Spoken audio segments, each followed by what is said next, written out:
고린도후서 4장 7절로부터 11절까지 말씀입니다. 다 같이 합독하십시다. 시작. 우리가 이 보배를 질그릇에 가졌으니 이는 심히 큰 능력은 하나님께 있고 우리에게 있지 아니함을 알게 하려 함이라. 우리가 사방으로 우겨쌈을 당하여도 쌓이지 아니하며 답답한 일을 당하여도 낙심하지 아니하며 박해를 받아도 버림받지 아니하며 거꾸로 틀림을 당하여도 망하지 아니하고 우리가 항상 예수의 죽음을 몸에 짊어짐은 예수의 생명이 또한 우리 몸에 나타나게 하려 함이라. 우리 살아있는 자가 항상 예수를 위하여 죽음에 넘겨짐은 예수의 생명이 또한 우리 죽을 육체에 나타나게 하려 함이니라. 아멘. 나타나게 해서 누리며 살도록 이란 제목의 말씀으로 나누고자 합니다. 우리 그리스도인들은 이제 정직하는 성도들입니다. 정직한 성도. 다시 말해서 하나님께서 숨은 것은 이제 다 드러나고 또 감추인 것이 나타난다고 하는 것을 우리가 확실히 믿고 신뢰해야 되는 거죠. 우리가 믿음 생활하면서 이제 하나님께서 정말 하나님 앞에 정직하지 않게 되면 우리는 신앙생활이 엉망이 되고 말게 됩니다. 이 신앙생활이 엉망이 되지 않을 수 있도록 우리가 깨어서 정말 이 정직한 심령이 되시길 바랍니다. 특별히 성경에 보면 이런 말씀을 합니다. 바로 하나님은 이제 진실무망하신 하나님이시니 공의로우시고 정직하시도다. 이렇게 신명기 32장 4절에 이렇게 말씀하십니다. 이런 측면에서 볼 때 하나님이 진실하시고 또 이제 정직하시고 공의로우신 하나님이시라고 성경은 강조하고 있거든요. 그 하나님 앞에서 우리가 정직한 것은 말할 것도 없는 거죠. 그래서 우리가 이제 하나님 앞에서 어느 것 하나라도 숨기고자 하거나 감추고자 할 수 없다는 것입니다. 물론 사람들 앞에서도 마찬가지겠죠. 사람들 앞에서도 우리가 숨기려고 하고 감추려고 하다 보면 주님이 이런 말씀하시죠. 다 드러난다는 겁니다. 다 나타난다는 겁니다. 그러기에 우리가 정직이 아주 요구되는 그런 신앙생활임을 성경은 가르쳐주고 있습니다. 우리 모두 주님 안에서 이렇게 깨어서 정직한 주님의 성도가 되시기를 예수님의 이름으로 부탁을 드립니다. 할렐루야. 그래서 하나님께서는 정직히 행하는 자에게 좋은 것으로 아끼지 아니하신다라고 시편 84편 11절에 이렇게 말씀하십니다. 정직히 행하는 자는 아무것도 아끼지 아니하시고 좋은 것을 다 주신다는 겁니다. 그러기에 우리가 정직히 행함으로 말미암아 좋은 것들로 이렇게 채워주시는 주님의 역사를 우리가 온전히 체험하고 누리는 성도가 되시기를 예수님의 이름으로 부탁을 드립니다. 할렐루야. 그래서 우리가 적극적으로 정직해야 되는 거죠. 그래서 성경에 이런 말씀을 합니다. 누가복음에 보게 되면 숨은 것이 장차 드러나지 아니할 것이었고 감추인 것이 장차 알려지고 나타나지 않을 것이 없느니라. 누가복음 8장 17절에 그렇게 말씀하는데요. 이처럼 이제 주님은 바로 모든 숨은 것들이 다 드러나고 감추인 것들이 다 나타난다. 이게 성경의 가장 큰 원칙입니다. 사실은 많은 성경의 원칙들을 얘기하지만 그 중에 대표적인 원칙 중에 하나이거든요. 그러기에 우리가 주님 안에서 정말 이렇게 마지막 때 우리가 마음속에 감추었던 것들이 다 온전히 새롭게 되고 숨겼던 것들이 온전히 새롭게 될 수 있는 그런 것들이 다 드러난다는 거예요. 언제 최후에 드러날까요? 바로 그리스도의 심판대 앞에 다 드러나게 된다라고 이렇게 말하고 있습니다. 최후에는 그리스도의 심판대 앞에서. 그러니까 모든 게 직고한다고 이렇게 말씀하시죠.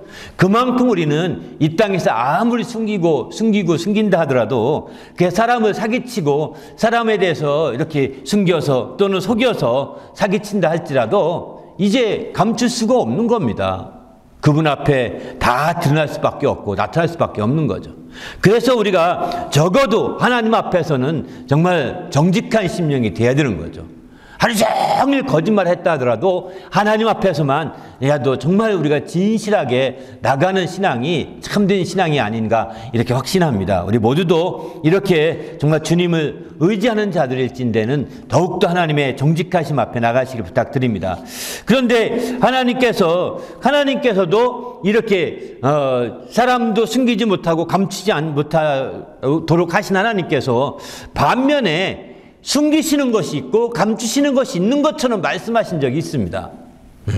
사람을 하여금 숨기지 말라, 감추지 말라 하시는 하나님인데 정직하라 이렇게 말씀하시는 하나님이신데 하나님 스스로는 감추시는 것이 있고 하나님 스스로는 숨기시는 것이 있는 것처럼 말씀하실 때가 있습니다. 그런 말씀 중에 한 가지가 이 마가복음 4장 22절 말씀 같습니다. 이 말씀이 무슨 말씀이냐면 드러내려 하지 않고는 숨긴 것이 없고 나타내려 하지 않고는 감춘 것이 없느니라. 이렇게 말씀하시죠. 그러니까 하나님이 정말 말씀하시는 거예요. 주님께서 직접 하신 말씀인데 드러내려 하지 않고는 숨긴 것이 없고 나타내려 하지 않고는 감춘 것이 없다. 감췄을 때 목적이 있다는 거죠. 또 숨겼을 때 목적이 있다는 것입니다. 다시 말해서 숨긴 뜻이 있고 감춘 뜻이 있다는 거죠. 바로 사람들은 이제 숨기고 감출 때는 자기 욕심 때문에 그러기 쉽거든요. 자기의 욕심과 인간적인 이기심 때문에 이렇게 감추고 숨기기 쉽지만 이제 하나님께서 숨기고 감출 때는 이제 자기 하나님의 욕심과 이기심 이런 것들이 아니라 하나님의 뜻과 그 목적이 있어서 그렇게 하신다는 거예요. 그렇기 때문에 우리는 이제 하나님이 이렇게 숨기신 것들은 반드시 드러난다는 거예요. 또 하나님이 감추신 것들은 반드시 나타낸다. 이렇게 말씀하고 있습니다. 그렇기 때문에 우리가 하나님의 뜻에 대해서 우리가 마음을 두는 거죠. 때로는 우리가 하나님이 왜 이렇게 하셨을까? 왜 하나님이 침묵하실까? 왜 하나님께서 나에게 이렇게 밝히 알리시지 않을까? 나에게 밝히 보여주지 않을까? 이러면서 우리는 하나님께 질문도 많이 하고 의문도 많이 갖습니다. 이게 우리는 그것 보면서 이제 때로는 그것 때문에 그것을 기다리고 찾다가 지쳐서 나가 떨어지는 사람도 종종 있습니다. 그러나 성경은 분명히 말합니다. 반드시 하나님이 숨긴 것이 있다면 드러낼 때가 온다는 것입니다. 감춘 것이 있다면 반드시 나타날 때가 온다는 겁니다. 그러기에 우리는 조금 더 기다려보고 우리가 이해 못하고 우리가 그것에 대해서 밝히 알지 못한다 하더라도 그 부분에 대해서 우리가 적극적으로 이해하고 함께하는 것이 필요한 거죠. 그럴 때 마침내 이제 하나님의 모든 것들이 드러나고 그 뜻을 따라 나타나게 되는 것입니다. 그 중에 대표적인 것으로 성경에 이런 것들이 있습니다. 바로 에베소 3장 9절에 보게 되면은 하나님 속에 감추었던 비밀의 경륜이 어떠한 것을 드러내려 하심이라. 예수 그리스도를 통해서 하나님 속에 감추었던 비밀의 경륜이 있는데 그것을 드러내려고 한다는, 나타내려고 한다는 것입니다. 하나님 속에 감추었던 그 모든 것들을 나타내고 드러낸다는 거죠. 바로 이처럼 하나님 속에 감추었던 비밀의 경륜이 있다는 거죠. 하나님 속에 감추었던 이런 뜻이 있는 거죠. 이런 것들을 더 나가서 골로새 2장 15절 보게 되면은 이런 말씀도 합니다. 정사와 권세를 벗어버려 밝히 드러내시고 십자가로 승리하셨느니라. 이렇게 말씀합니다. 바로 정사와 권세, 여기서는 어둠의 정사와 어둠의 권세를 이렇게 말합니다. 사망의 권세를 이렇게 말합니다. 이런 것들을 벗겨버려서 밝게 드러낸다는 겁니다. 더 이상 어둠에 감춰 있거나 숨겨 있지 못하도록 그런 것들을 벗겨버려서 다 밝게 드러나게 만든다는 거예요. 어떻게 했느냐? 어떻게 드러나게 했느냐? 십자가로 했다는 겁니다. 십자가에서 그분이 죽으시고 부활하심으로 말미암아 승리하셔서 마침내 그의 사망 권세를 밝히 벗겨버리게 되는 거죠. 밝히 벗겨버려서 밝히 사망 권세가 깨짐으로 말미암아 밝히 드러내게 된 거죠.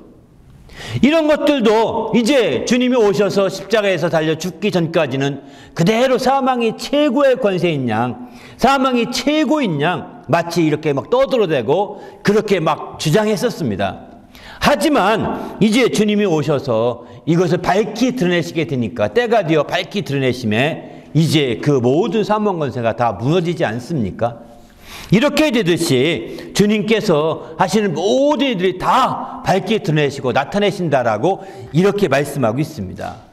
바로 그런 측면에서 볼 때 우리도 신앙 안에서 깨어서 주님의 역사를 바라보면서 우리도 주님이 이렇게 드러내신 것처럼 우리가 또한 나타낼 것이 있다라고 오늘 본문을 말씀하고 있습니다. 우리도 더 이상 감추어서는 안 되고 다른 것들은 모르겠지만 정말 이것만큼은 감추거나 숨겨서는 안 될 것이 있다는 것을 오늘 본문은 가르쳐주고 있습니다. 이것만큼은. 이것이 뭐냐? 오늘 본문에 바로 예수의 생명이죠. 예수의 생명을 우리 몸에 나타나게 하려 함이라. 이렇게 4장 10절에 오늘 본문에 이렇게 말씀하죠. 바로 예수의 생명이 나타나게 하고자 아주 한다는 거죠. 또 11절도 똑같이 말씀합니다. 예수의 생명이 또한 우리 죽을 육체에 나타나게 하려 함이니라. 이렇게 말씀하십니다. 그러니까 우리 속에 이런 것들은 감춰줄 수 없는 거라는 겁니다. 생명이라는 것들. 생명의 문제는 우리 속에 숨겨줄 수 없다는 겁니다. 이런 것들은 감춰주거나 숨겨줄 수 없는 거라는 거예요. 그래서 이것을 적극적으로 이것을 나타내고자 해야 된다는, 나타내려 하려 하심이라는 것은, 나타내려 하려 함이라는 것은 나타내고자 적극적인 노력이 요구되는 것이죠. 그냥 자동적으로 나타나는 것이 아니라는 거죠. 자동 모드로 나타나는 것이 아니라 우리의 적극적인 수고와 애씀을 통해서 나타나게 되는 것이죠.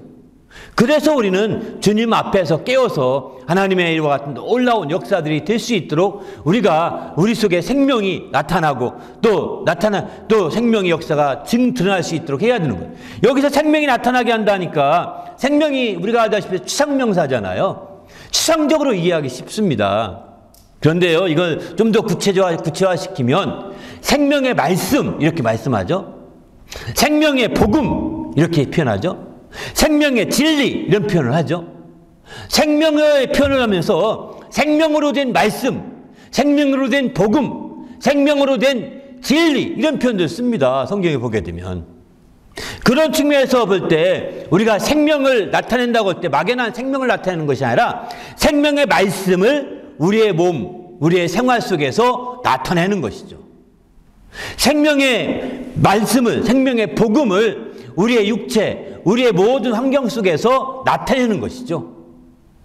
이렇게 실제적으로 바로 우리 속에 그것을 감춰두거나 숨겨두지 못한다는 겁니다.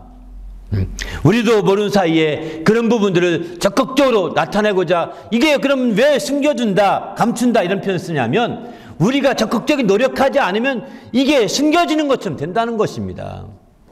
우리가 적극적으로 노력하지 않으면 감춰지는 것처럼 된다는 겁니다. 우리가 해수욕장에 가서 이렇게 모래판에 씁니다. 물이 왔다 갔다 하면서 난 가만히 있는데 발밑이 다 쓸려 내려가잖아요. 한참 있으면 우리가 몸이 기우뚱하게 되거든요. 이것처럼 이제 우리가 가만히 있으면 우리가 감추려고 하지 않았고 숨기려고 하지 않았음에도 불구하고 내가 적극적인 노력을 하지 않게 되면은 나도 모르는 사이에 내가 몸이 기우뚱해서 결국은 숨겨지는 쪽으로 또는 감추는 쪽으로 가게 되는 거예요. 왜 나도 모르게 내가 육체에 흘러가게 되고 육체의 생활에 치우쳐가게 되면서 자연히 거기에 그늘 속에 숨겨지고 그 영향 속에 감춰지게 되는 거죠. 그래서 우리는 정말 예수의 이 생명의 말씀, 예수의 이 생명의 복음, 이 생명을 우리 몸에 적극적으로 나타나게 하고 우리 육신에 적극적으로 나타나게 하는데 우리의 적극적인 노력과 수고가 뒷받침돼야 되는 것이죠. 그래서 마침내 이렇게 될 때 하나님을 영화롭게 할 수 있음을 성경은 가르쳐주고 있습니다. 그러면 어떻게 하면 이것을 나타낼 수 있을까요? 예수의 생명을 숨기지 않고 나타낼 수 있는 비결은 첫 번째 오늘 이렇게 말하죠. 4절에는 항상 예수의 죽음을 몸에 짊어져야 한다고 말합니다. 예수의 죽음을 항상입니다. 항상 죽음을 짊어져야 된다는 거예요. 한시도 빼놓을 수 없다는 겁니다. 아무리 어떤 일에 몰두한다 하더라도 예수의 죽음을 짊어져야 된다는 겁니다. 어느 한순간도 빼놓지 않고 예수의 죽음을 짊어진다. 여기서 죽음을 짊어진다는 것은 쉽게 말해서 예수의 죽음이 나 때문이요. 예수님의 죽음으로 내가 속죄함 받았고 예수의 죽음으로 말미암아 내가 구원받게 되었고 이것을 늘 죽음을 힘입어 살아야 된다는 거죠. 주님의 죽으심이 나와 무관한 것이 아니라 더 깊은 관련이 있음을 알고 그것을 힘입어 살아야 된다는 겁니다. 그것을 누리며 살아야 된다는 겁니다. 그러다 보니까 그걸 짊어진다라고 표현을 쓰는 거죠. 그래서 이 예수의 죽음을 짊어지는 이 짐은, 멍에는요, 가벼운 겁니다. 가벼운 거예요. 예수의 멍에이기 때문에 내 멍에는 가볍다 이렇게 말씀하지 않습니까? 예수의 죽음을 짊어지는 것은 가벼운 멍에입니다. 이게 무거운 것이 아닙니다. 그러므로 우린 주님 안에서 적극적으로 예수의 죽음을 짊어져서 그 죽음을 힘입어서 내가 살고 있음을 인정하고 내가 살고 있음을 고백하면서 그 죽음을 통하여서 우리가 온전히 주의 뜻대로 살고자 하는데 중심을 둬야 되는 거죠. 이런 삶을 살게 될 때 마침내 우리는 우리의 몸에 예수의 생명이 나타나게 된다라고 오늘 본문은 이렇게 가르쳐주고 있습니다. 바로 이런 삶이 요구되는 거예요. 더 나아가서 이제 우리가 예수의 죽음을 짊어지게 되면 그 속죄와 그 구원을 누리게 되는데, 그래서 마침내 우리 영혼이 살아나게 되는 것이죠. 이렇게 우리 영혼이 살아나게 되면 우리 영혼이 이제 살아있는 자가 되는 겁니다.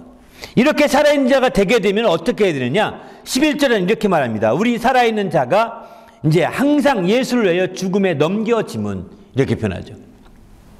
이제 예수의 죽음을 힘입어서 우리가 살아있게 된다면 이제부터 꼭 할 일이 또 있다는 겁니다. 한 단계 업그레이드 된 거예요.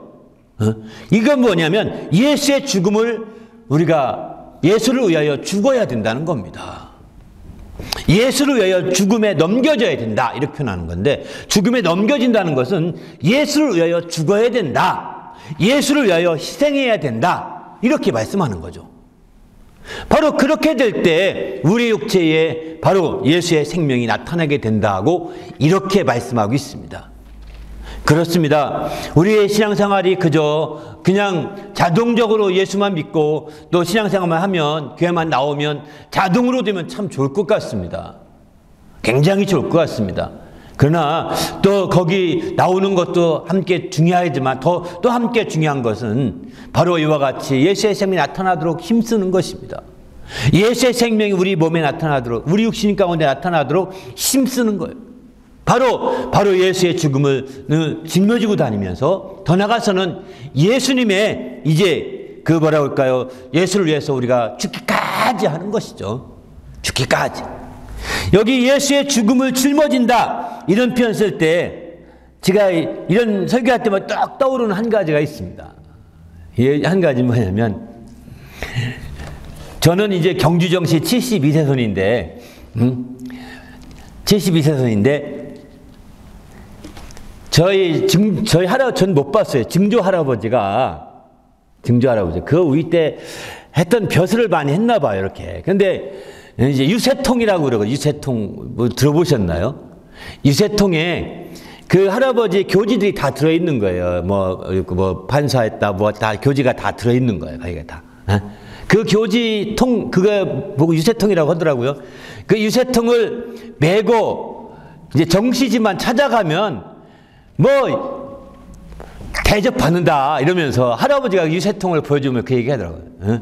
증조 할아버지가 이것만 들고 다니면서 6.25 때도 이것만 메고 가면 다 밥 줬다고 이런 얘기 하더라고요. 그래서 다른 건 다 버려도 6.25 때 유세통만 메고 피난 갔다 합니다. 피난. 그래서 그걸 메고 다니면서 이제 피난 그 어려움을 다 극복했다고 하면서 하는 얘기를 정말 어릴 때 들었는데요. 이 짊어진다고 하니까 유세통 짊어지고 다니는 그 증조 할아버지 생각이 팍 떠오릅니다. 아니, 그 조상이죠. 조상이 잘난 그것 가지고 지금 자기가 잘나야지. 자기는 지금 피난길에 다니면서 먹고 살기도 힘든데, 조상들이 베풀어 자랐던 그 교지 몇 장을 유세통에 넣어가지고 그거 메고 다녀가면서 산다는 생각이 들면서, 했지만 그럴 수도 있겠다. 이걸 읽을 수 있는 삶이라면 그럴지도 모르겠다, 이런 생각이 좀 들더라고요. 그런 생각을 해보면서 이제 전 이 생각이 들었습니다. 예수를 짊어지고 다녀야 되는구나.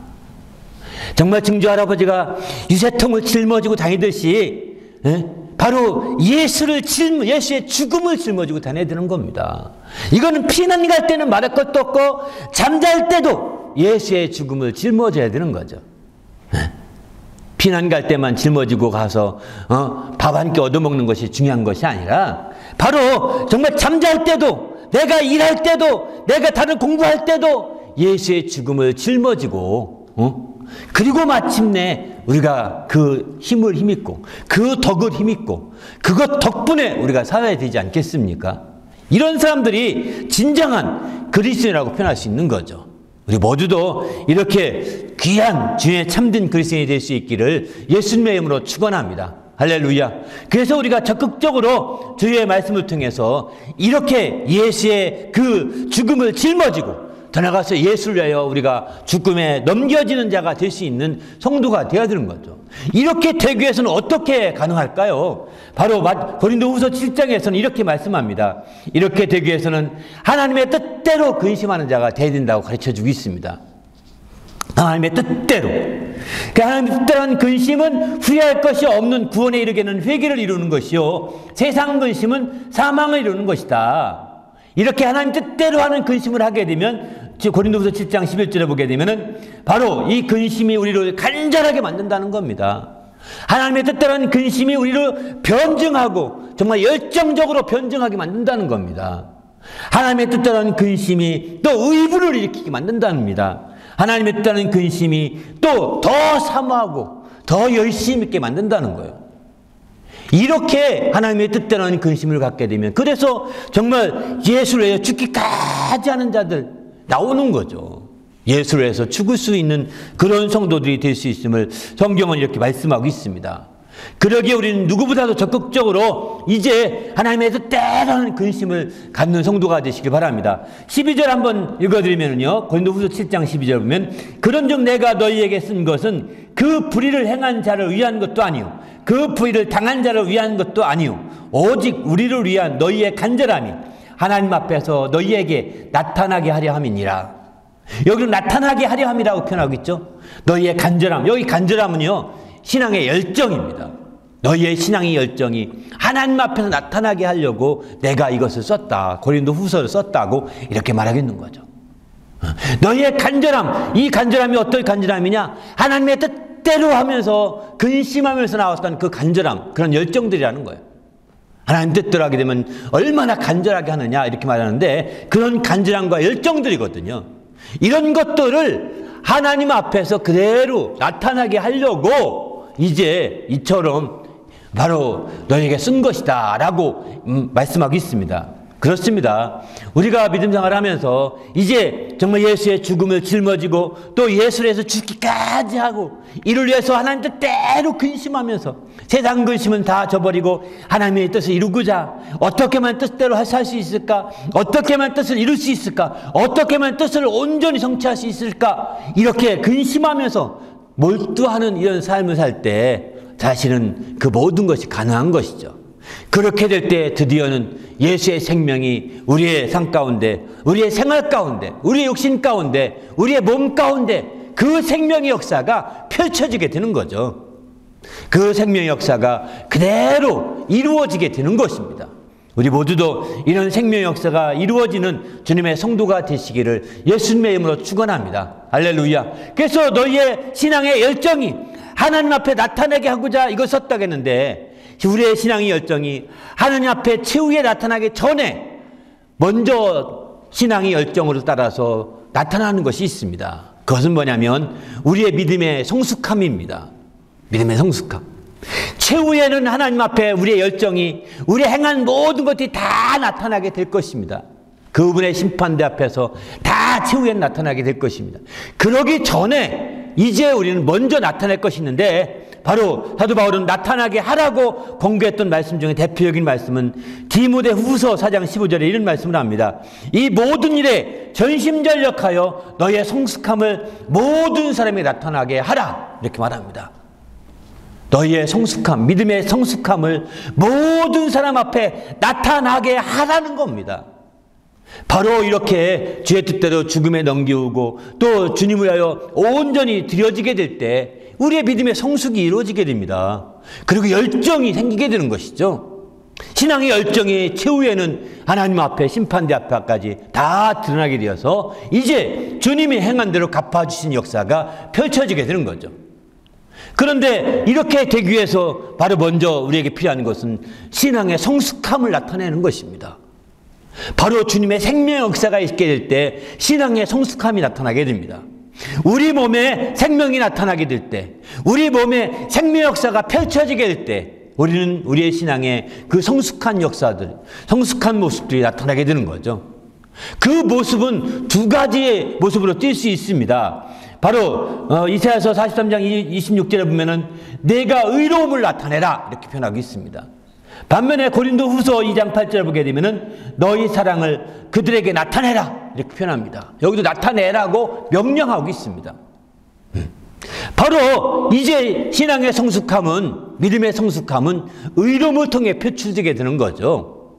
더 나아가서는 사랑을 통해 표출되게 되는 거죠. 이 구약에서는 의로움을 통해 표출된다고 이렇게 강조하고 있습니다. 구약에서는. 신약에 와서는 사랑을 통해 표출되는 것을 말하고 있죠. 왜 구약은 의로움일까요? 옛 계명을 지키게 되는데 옛 계명에서는 의로움을 통하여 의로움에 초점을 두고 있습니다. 옛 계명은. 그러나 새 계명은요, 주님의 이 사랑에 초점을 두고 있습니다.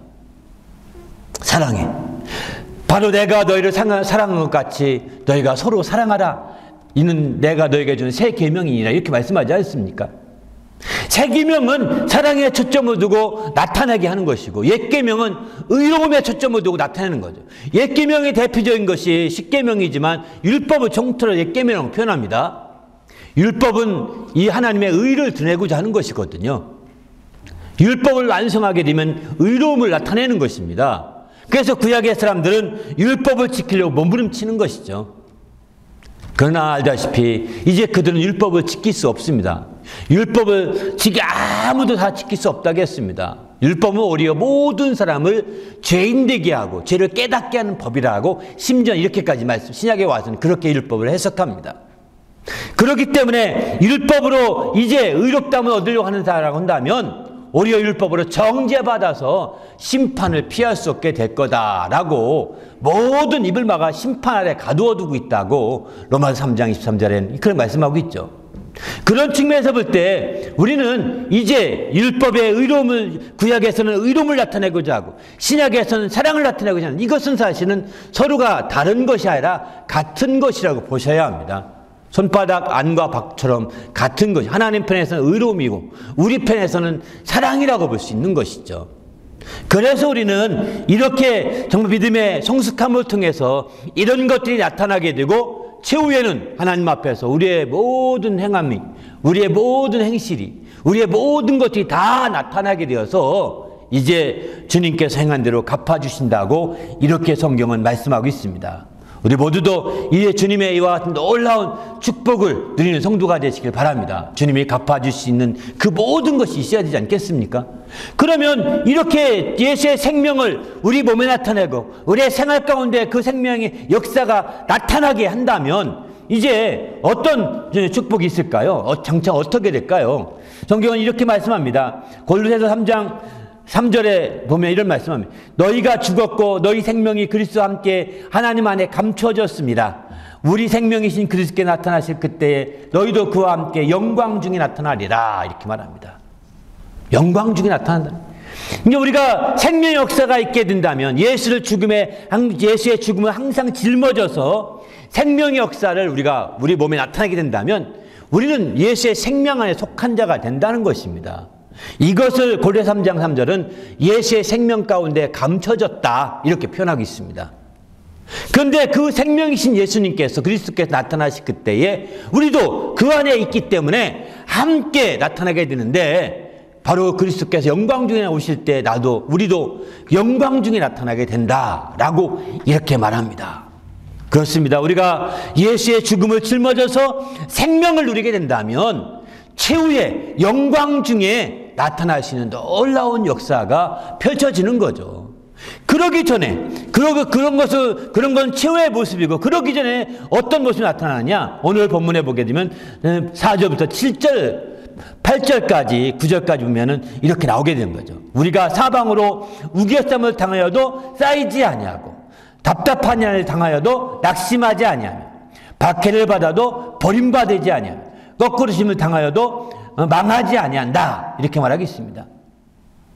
바로 이렇게 우리가 예수의 죽음을 항상 짊어지고 예수를 위해서 죽기까지 드려짐으로 말미암아 생명의 역사가 나타나게 된다면 우리는 이런 놀라운 역사가 있는 거예요.